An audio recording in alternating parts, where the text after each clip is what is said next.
विद्यार्थी मित्रों, धोरण 11 विषय रसायन विज्ञान प्रकरण नंबर 4 આજના વિડિયો લેક્ચરની અંદર આપનું હાર્દિક સ્વાગત છે। આગળના વિડિયો લેક્ચરની અંદર જેમાં બંધકારક અને અબંધકારક ઇલેક્ટ્રોન યુગ્મ હોય, મધ્યસ્થ પરમાણુ આગળ બંધકારક અને અબંધકારક ઇલેક્ટ્રોન યુગ્મ હોય તેવા અણુના આકાર વિશે વાત કરી હતી VSEPR ના સિદ્ધાંત અનુસાર। જો અણુની અંદર બંધકારક અને અબંધકારક ઇલેક્ટ્રોન હોય તો સંકરણની અંદર બંધકારક અને અબંધકારક બંનેને ગણતરીમાં લેવા અને સંકરણ નક્કી કરવું। જો ટોટલ બંધકારક અબંધકારક 2 હોય તો બંનેથી બે sp સંકરણ, જો 3 હોય તો sp2 તો ગોઠવણી કેવી કરવાની સમતલ્ય ત્રિકોણ। જો 4 કક્ષક હોય બંધકારક અને અબંધકારક બંનેથી, ખાલી બંધકારક 4 હોય તો sp3 સંકરણ, 3 બંધકારક અને 1 અબંધકારક હોય તો પણ sp3 સંકરણ, 2 બંધકારક અને 2 અબંધકારક 4 હોય તો પણ sp3 સંકરણ થાય। બધાની ગોઠવણી સમચતુષ્ફલકીય થશે, પણ અબંધકારક હશે તો સમચતુષ્ફલકીય આકાર નહીં થાય, ગોઠવણી રીતે થશે પણ આકાર જુદો હશે। જો આપણી આગળ 5 કક્ષક હોય અબંધકારક ન હોય તો ગોઠવણી 5 કક્ષક હોય તો સંકરણ sp3d2 ગોઠવણી એક સમતલમાં 3 એક ઉપર અને એક નીચે એટલે ત્રિકોણીય દ્વિપિરામિડ ગોઠવણી થશે।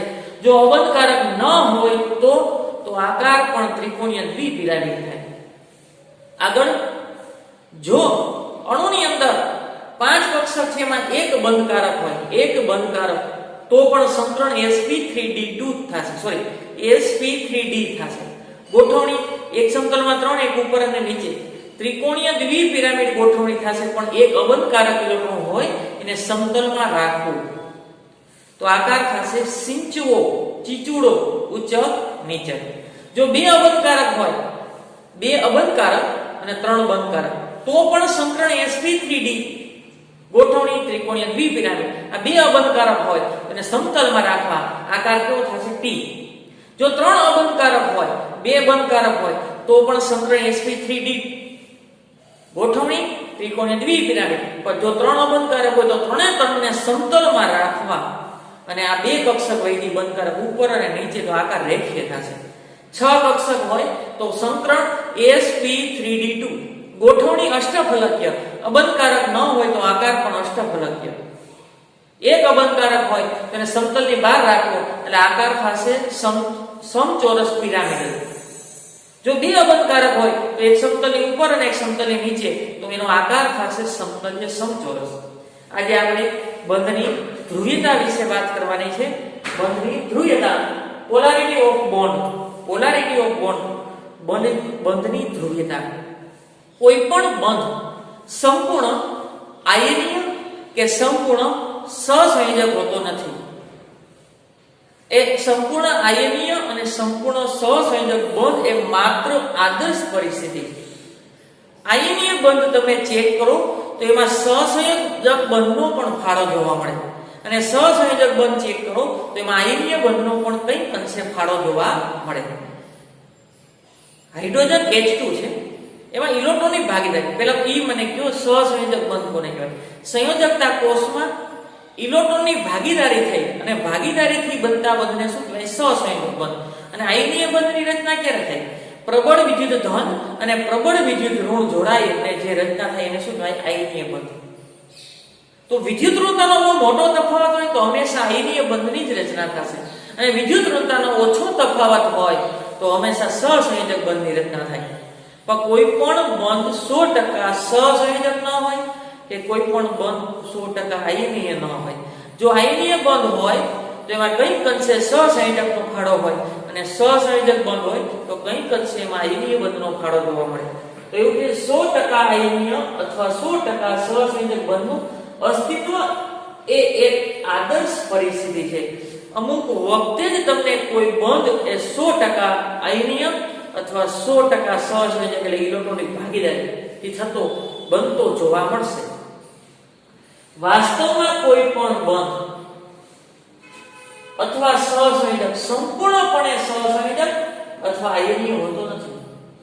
વાસ્તવમાં કોઈ પણ બંધ હોય કે સંયોજન હોય સંપૂર્ણપણે સહસંયોજક કે આયનીય હોતો નથી. આયનીય હોય તો એમાં સહસંયોજક બંધનો ફાળો હોય અને સહસંયોજક બંધ હોય તો એમાં આયનીય બંધનો ફાળો જોવા મળે. H2 જેવા અણુમાં પણ બે હાઇડ્રોજન પરમાણુ વચ્ચે હવે હાઇડ્રોજન છે તો એમાં ઇલેક્ટ્રોનની ભાગીદારી થાય છે. બંને હાઇડ્રોજનની સંયોજકતા કોષની અંદર એક એક ઇલેક્ટ્રોન છે. હાઇડ્રોજન પાસે એક ઇલેક્ટ્રોન, બીજા હાઇડ્રોજન પાસે એક ઇલેક્ટ્રોન, તો ઇલેક્ટ્રોનની ભાગીદારી કરે છે. ભાગીદારીથી બનતા બંધને શું કહેવાય? સહસંયોજક બંધ. તો ઈ બે પરમાણુ વચ્ચે સહસંયોજક બંધ છે, ઇલેક્ટ્રોનની ભાગીદારી થાય છે, પણ તેમ છતાં થોડું આયનીય લક્ષણ જોવા મળે છે. કારણ કે 100% આયનીય કોઈ પણ બંધ કે 100% સહસંયોજક બંધ હોતો નથી. અહીંયા ઇલેક્ટ્રોનની શું થાય છે? ભાગીદારી. તો સહસંયોજક બંધ હોવો જોઈએ, પણ તેમ છતાં એમાં આયનીય લક્ષણ જોવા મળે છે. આગળ અધ્રુવીય સહસંયોજક બંધ કોને કહેવાય? એટલું યાદ રાખો, ઇલેક્ટ્રોનની ભાગીદારીથી બનતા બંધને શું કહેવાય? સહસંયોજક બંધ. અધ્રુવીય સહસંયોજક બંધ ત્યારે જ મળશે સમાન પરમાણુ જ્યારે ઇલેક્ટ્રોનની ભાગીદારી કરે. સમાન પરમાણુ જ્યારે ઇલેક્ટ્રોનની ભાગીદારી કરે ત્યારે ભાગીદારીના ઇલેક્ટ્રોન યુગ્મો બંને પરમાણુના કેન્દ્ર વચ્ચે ગોઠવણી થાય. આ ઇલેક્ટ્રોન આ બાજુ આકર્ષાયેલો છે, આ બાજુ એકઈ બાજુ નહીં. આ પ્રકારના બંધને અધ્રુવીય સહસંયોજક બંધ કહેવાય. જ્યારે બે સમાન પરમાણુ ઇલેક્ટ્રોનની ભાગીદારી કરે ત્યારે બંધના ઇલેક્ટ્રોન બંને પરમાણુના કેન્દ્ર વચ્ચે ગોઠવણી થાય. આ પ્રકારના બંધને શું કહેવાય? અધ્રુવીય સહસંયોજક બંધ. તો અધ્રુવીય બંધ ક્યારે બને? જ્યારે બે સમાન પરમાણુ હોય ત્યારે. બે સમાન પરમાણુ વચ્ચે સહસંયોજક બંધ રચાય ત્યારે ભાગીદારીના ઇલેક્ટ્રોન યુગ્મ ક્યાં રહેશે? બે પરમાણુ વચ્ચે સરખી રીતે આકર્ષિત થાય. આ ઇલેક્ટ્રોન આ બાજુ વધારે ન હોય કે આ ઇલેક્ટ્રોન આ બાજુ વધારે ન હોય, સરખી રીતે કેન્દ્રમાં ગોઠવાય. પરિણામે બંધનું ઇલેક્ટ્રોન યુગ્મ હાઇડ્રોજન તરફ હશે કે હાઇડ્રોજન એકઈ બાજુ નહીં, બંનેની વચ્ચે. તેથી પરિણામે બંધનું ઇલેક્ટ્રોન બે સમાન કેન્દ્રની બરાબર મધ્યમાં જ હોય. આ ઇલેક્ટ્રોન યુગ્મ નથી આ બાજુ ખેંચાયેલું, નથી આ બાજુ ખેંચાયેલું, એ ઇલેક્ટ્રોન યુગ્મ બંને પરમાણુની મધ્યમાં જ છે. તો આ પ્રકારના બંધને શું કહેવાય? અધ્રુવીય સહસંયોજક બંધ.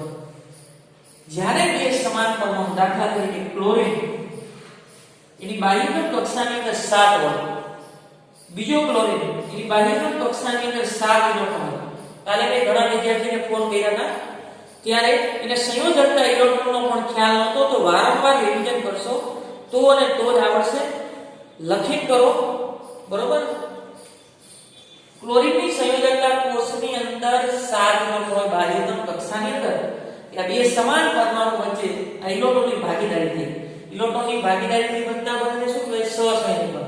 ત્યારે ભાગીદારીના ઇલેક્ટ્રોન યુગ્મ, આ યુગ્મ બની ગયું. એ ક્યાં રહેશે?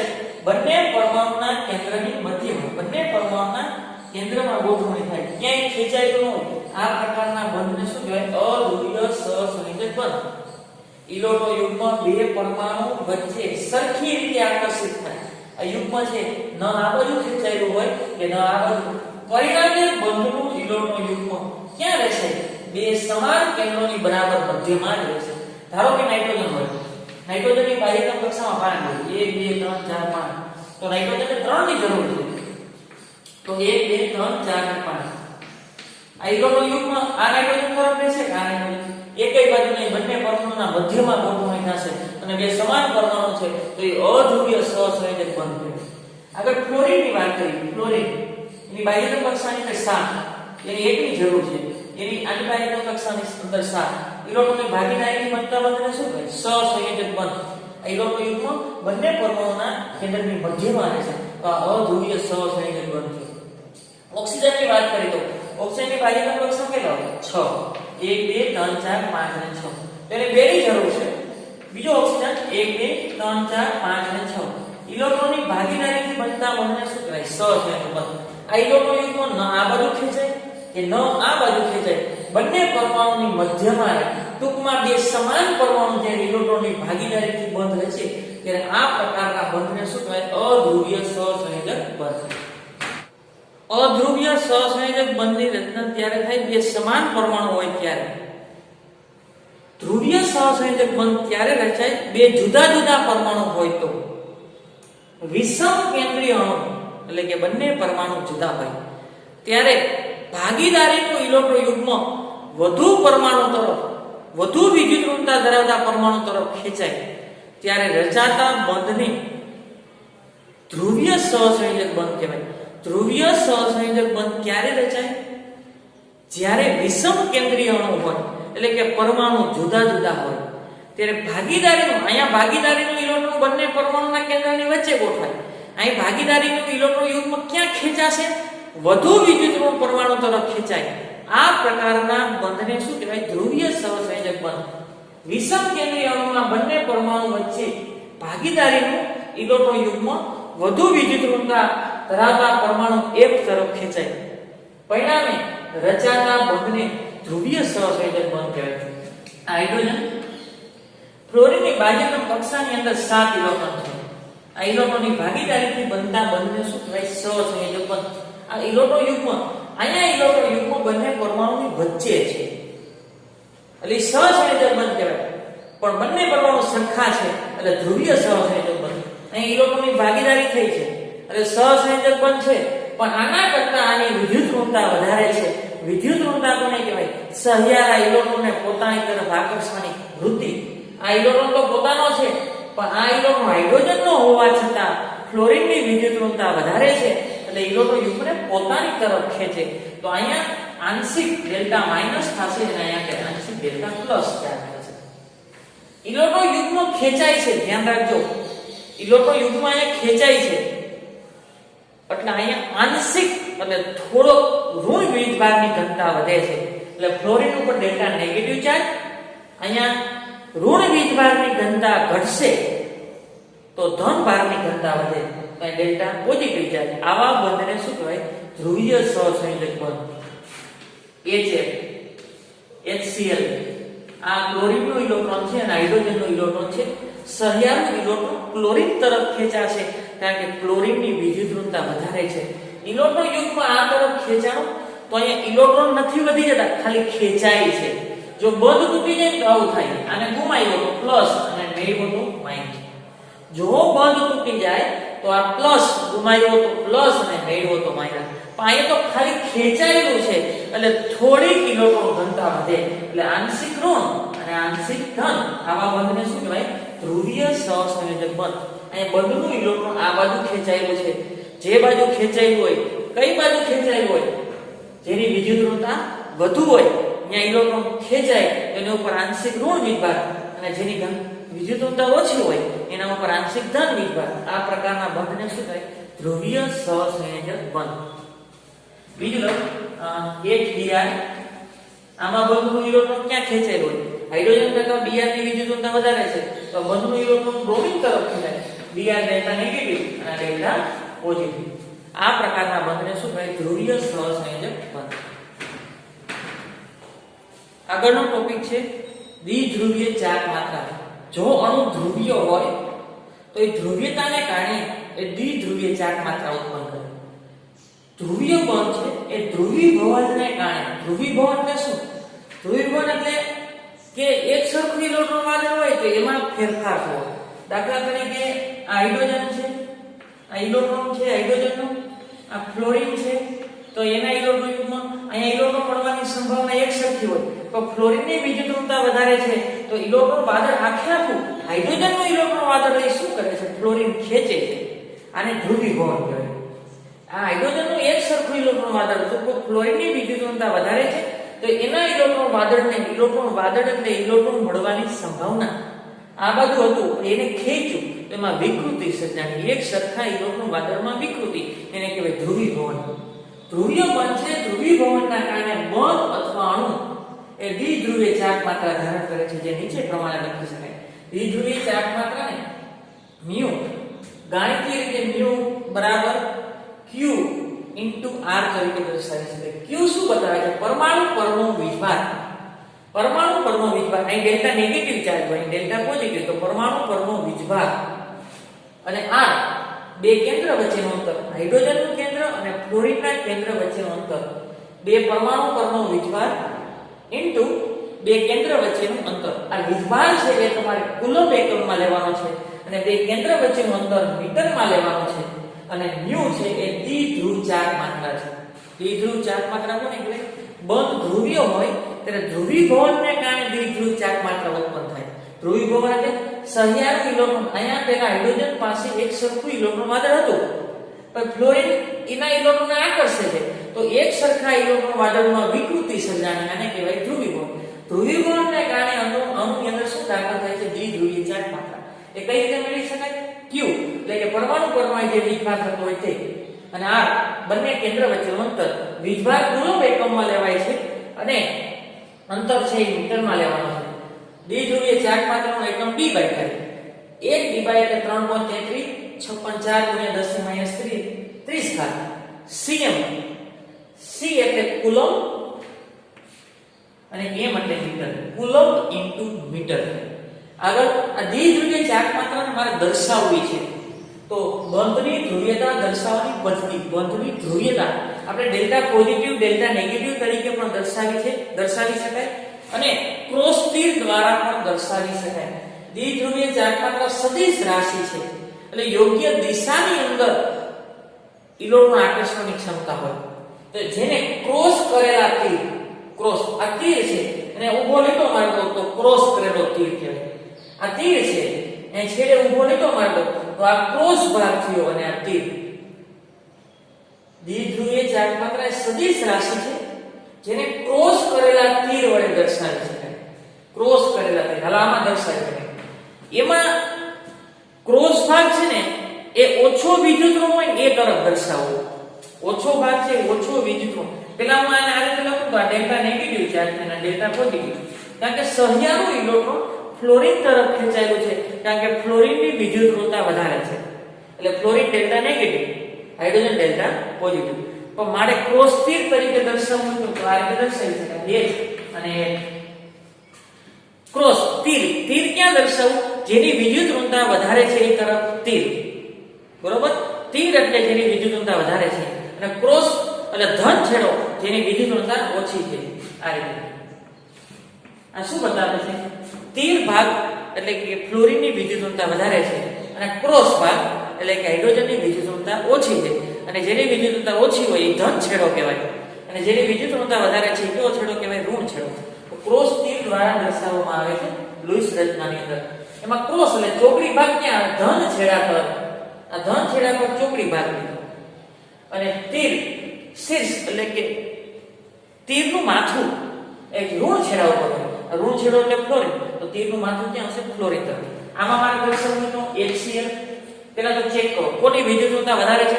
ક્લોરિન. તો જેની વિદ્યુતઋણતા વધારે હોય અહીંયા તીર એટલે કે ઋણ છેડો, અને જેની વિદ્યુતઋણતા ઓછી છે એ ધન છેડો, અહીંયા શું દર્શાવવાનું? ક્રોસ. આ દ્વિધ્રુવીય ચાર્જ માત્રા. તો દ્વિધ્રુવીય ચાર્જ માત્રા આ બધી ભેગી થઈ છે, આ બધી ભેગી છે. આગળ જો અણુની વાત, આ તો બંધની વાત કરી, એક બંધ. તો અણુની અંદર એક કરતા વધારે બંધ હોય તો શું થાય? અણુની દ્વિધ્રુવીય ચાર્જ માત્રા જુદા જુદા બંધની ધ્રુવીય ચાર્જ માત્રાનો સદિશ સરવાળો છે. અહીં તો બે જ પરમાણુ છે, એક જ બંધ છે, પણ એક કરતા વધારે હોય તો એ દ્વિધ્રુવીય ચાર્જ માત્રા બધા બંધની ચાર્જ માત્રાનો સરવાળો છે. યોગ્ય અણુની દ્વિધ્રુવીય ચાર્જ માત્રા જુદા જુદા બંધની દ્વિધ્રુવીય ચાર્જ માત્રાનો સદિશ સરવાળો છે. દાખલા તરીકે પાણીના અણુનું ઉદાહરણ લઉં. દાખલા તરીકે H2O. H2O નો અણુનો આકાર કોણીય છે. Oxygen, hydrogen. હવે ચેક કરો આમાં કોની વિદ્યુતઋણતા વધારે છે? ધ્રુવીય બંધ. આ ધ્રુવીય બંધ, ધ્રુવીય બંધ છે. કોની વિદ્યુતઋણતા વધારે છે? ઓક્સિજનની. તો એ ઋણ છેડો થયો. ઋણ છેડા તરફ તીરની નિશાની. ઋણ છેડા તરફ તીરની નિશાની. હવે આ બંને બંધમાં કોની વિદ્યુતઋણતા વધારે છે? ઓક્સિજનની. તો અહીંયા તીરની નિશાની, અને જ્યાં ધન છેડો એટલે કે વિદ્યુતઋણતા ઓછી ત્યાં ક્રોસની નિશાની. તો અહીંયા વિદ્યુતઋણતા ઓક્સિજન તરફ ખેંચાયેલી છે, અને હજી અબંધકારક ઇલેક્ટ્રોન છે એની વિદ્યુતઋણતામાં શું કરે? વધારો. તો એની પરિણામી દ્વિધ્રુવીય ચાર્જ માત્રા એવું કહે છે. પરિણામી દ્વિધ્રુવીય ચાર્જ માત્રા એટલે નિશાની લઈ એની ઉલટી દિશામાં હોય. આ ઓક્સિજન. પરિણામી દ્વિધ્રુવીય ચાર્જ માત્રા ઓક્સિજન, હાઇડ્રોજન અને હાઇડ્રોજન. એની પરિણમતી દ્વિધ્રુવીય ચાર્જ માત્ર આ બાજુ છે. એની પરિણમતી દ્વિધ્રુવીય ચાર્જ માત્ર અહીં ઓક્સિજન તરફ ભેગા છે ને, તો એની પરિણામી દ્વિધ્રુવીય ચાર્જ માત્ર આ બાજુ છે. શું કામ? આના કરતા આની વિદ્યુતતા વધારે છે અને ડેલ્ટા નેગેટિવ ચાર્જ. આના કરતા આની વિદ્યુતતા વધારે છે એટલે ડેલ્ટા નેગેટિવ ચાર્જ. એટલે કે ઓક્સિજનની વિદ્યુતતા વધારે છે અને અબંધકારક વિદ્યુતતામાં વધારો કરે. તો પરિણમતી દ્વિધ્રુવીય ચાર્જ માત્ર આ બાજુ છે.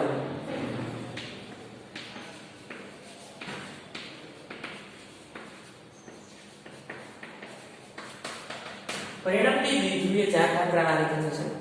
બીજું એમોનિયાના અણુની વાત કરું તો પછી પરિણમતી દ્વિધ્રુવીય ચાર્જ માત્ર એમોનિયાના અણુમાં પરિણમતી દ્વિધ્રુવીય ચાર્જ માત્ર કઈ છે?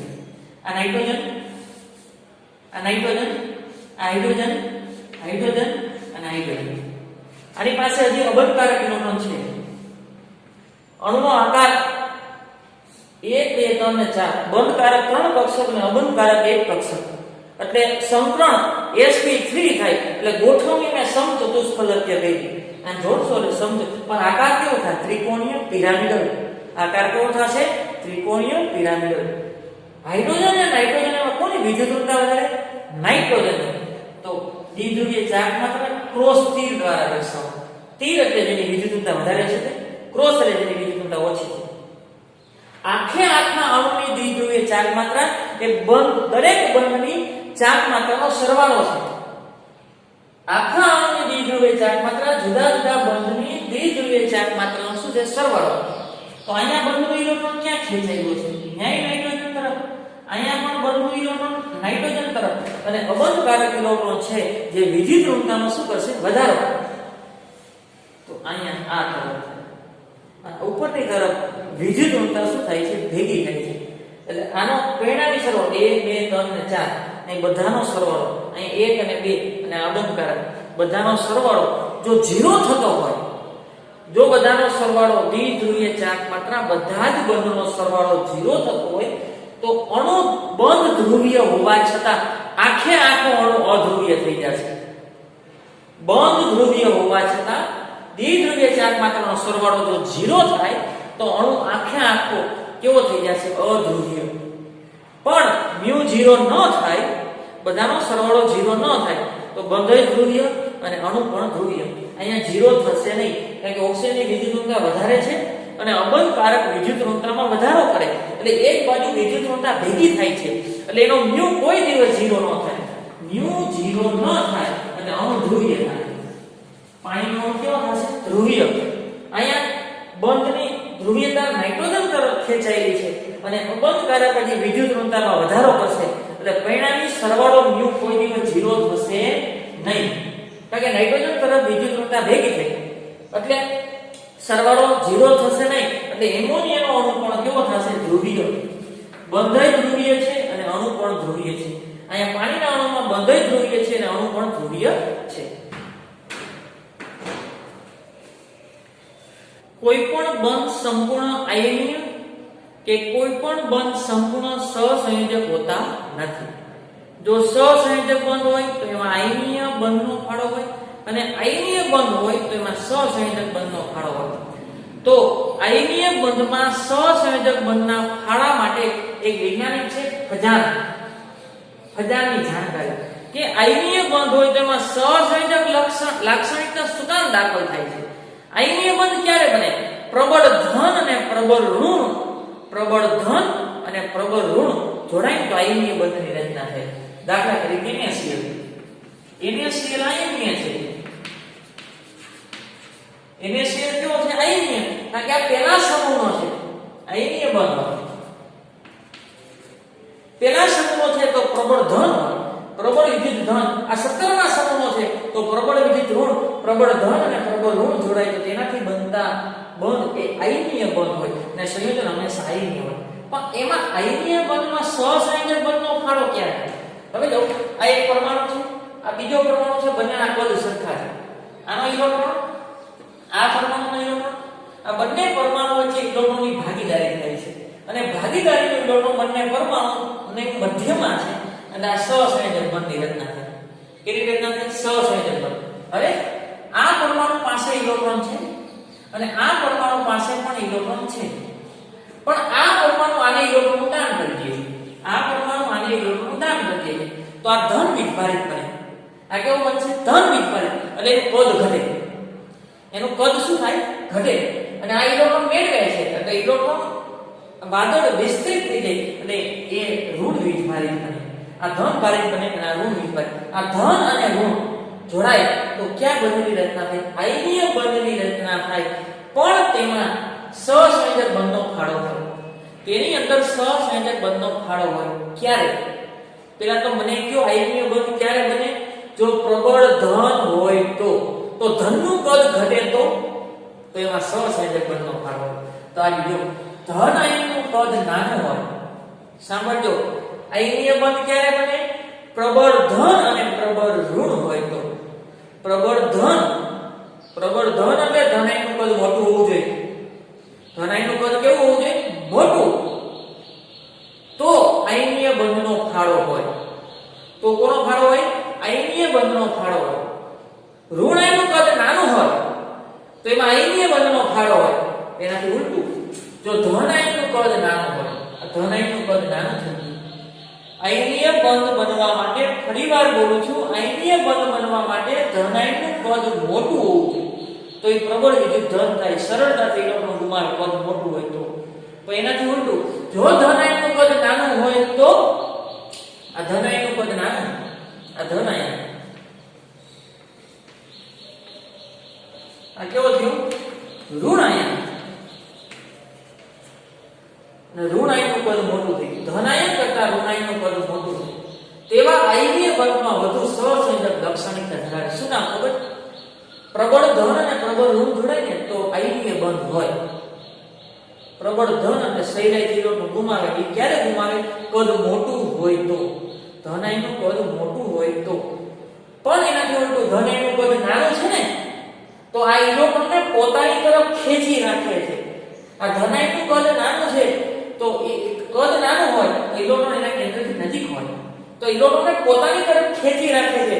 તો એ બંધ સહસંયોજક બંધ થઈ ગયો. તો આયનીય બંધ હતો અને ઇલેક્ટ્રોન આપી દીધા છે એટલે ઋણ, અને આને ઇલેક્ટ્રોન ગુમાવ્યા છે એટલે ધન. એટલે આયનીય બંધ તો છે પણ નાના કદને કારણે, ધન આયનનું કદ નાનું છે, નાના કદને કારણે ઇલેક્ટ્રોનને પોતાની તરફ ખેંચી રાખે છે. એટલે કયો બંધનો ફાળો? આયનીય બંધમાં સહસંયોજક બંધનો ફાળો જોવા મળે છે. બીજું, ધન આયન પર વધારે વીજભાર હોય તો આયનીય બંધમાં સહસંયોજક લાક્ષણિકતા વધે. ધન આયનની અંદર વીજભાર વધે તો દાખલા તરીકે NaCl હોય, પછી MgCl2 હોય, AlCl3 હોય તો અહીંયા વીજભાર કેટલો છે? પ્લસ, અહીંયા 2 પ્લસ, અહીંયા 3 પ્લસ. તો આ બાજુ વહેલા જાઓ તો આયનીય લક્ષણ ઘટે. આયનીય લક્ષણ ઘટે અને સહસંયોજક લક્ષણ વધે.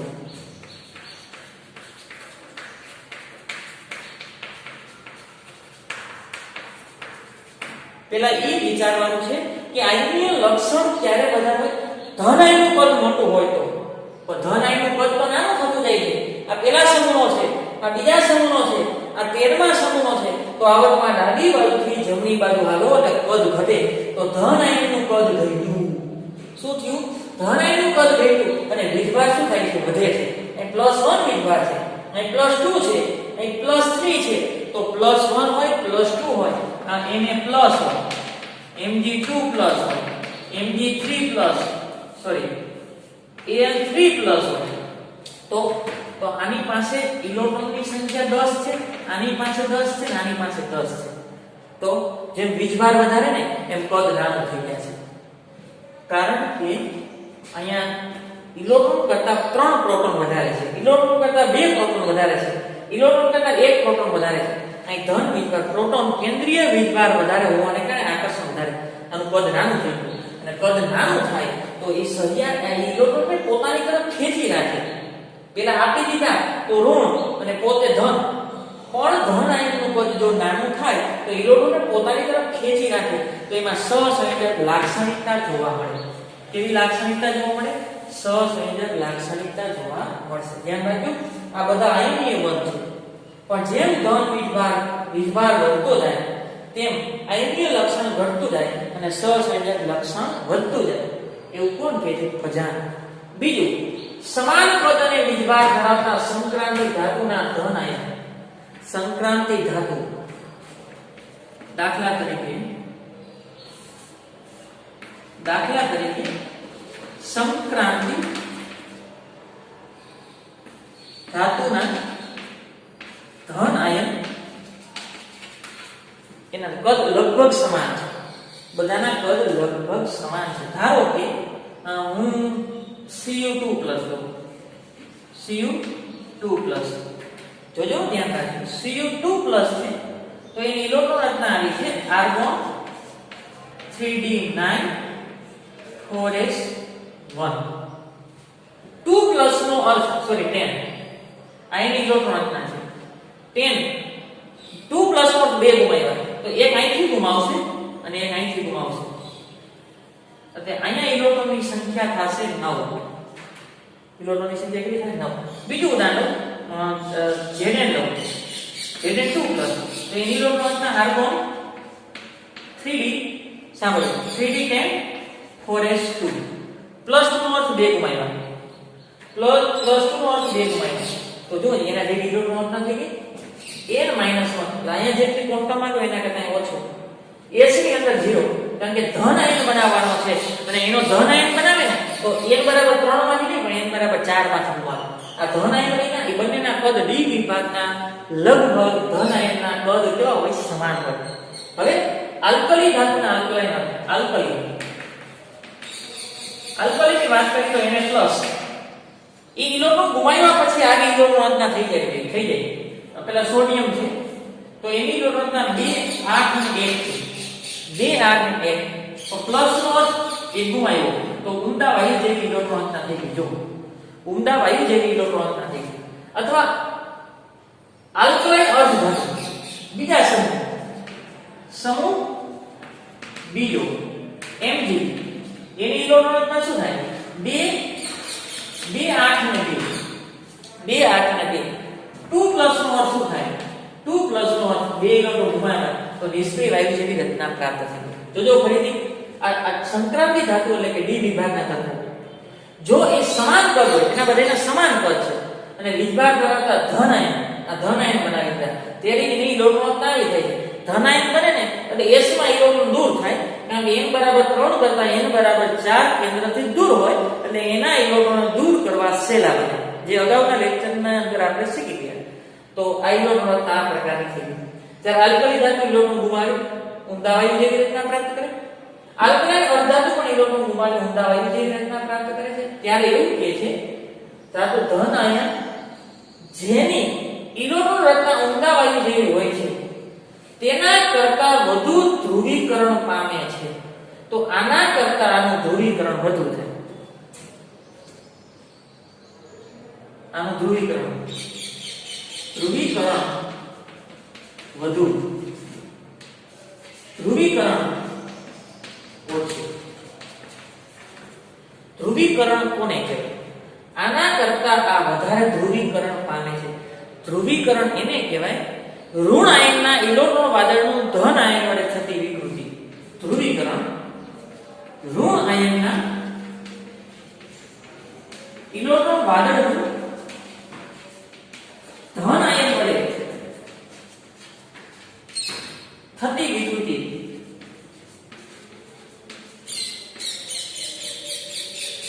તો ઋણ આયનનું ઇલેક્ટ્રોન વાદળ એક સરખું હોય તો ધન આયન આને હું એની બાજુમાં લઈ આવું તો એ ઋણ ઇલેક્ટ્રોન વાદળને પોતાની તરફ ખેંચે તો એક સરખું ઇલેક્ટ્રોન વાદળ હોય ને તો એમાં ફેરફાર કરી નાખે વિકૃતિ આવી જાય. ઋણ આયન હોય એને ધન આયનની બાજુમાં લઈ આવું. દાખલા તરીકે આ Cl છે આ Cl તો એમાં ઇલેક્ટ્રોન મળવાની સંભાવના જ્યાં હોય ને એને Cl નું ઇલેક્ટ્રોન વાદળ કહેવાય અને Zn2+ ને એની બાજુમાં લઈ આવું તો આ Zn2+ આના ઇલેક્ટ્રોન વાદળને ખેંચે તો એક સરખું ઇલેક્ટ્રોન વાદળ છે ને તો ઇલેક્ટ્રોન વાદળ આ તરફ ખેંચાશે આ રીતે થઈ જાય આ રીતે તો ઇલેક્ટ્રોન વાદળમાં વિકૃતિ થઈ. તો એવું કે છે આ સંક્રાંતિ ધાતુને એની નજીક લઈ આવું ને વિકૃતિ થાય છે અને આલ્કલી અથવા આલ્કલાઇન અર્ધધાતુને એની નજીક લઈ આવું તો વિકૃતિ સર્જાય છે. તો એ વિકૃતિ આના કરતા આમાં વિકૃતિ વધારે સર્જાય એટલે કે આ ઋણ આયનના ઇલેક્ટ્રોનને જેટલા ખેંચે ને એના કરતા વધારે ખેંચે અને વધારે ખેંચે ને તો સહસંયોજક લક્ષણ વધી જાય. શું થઈ જાય?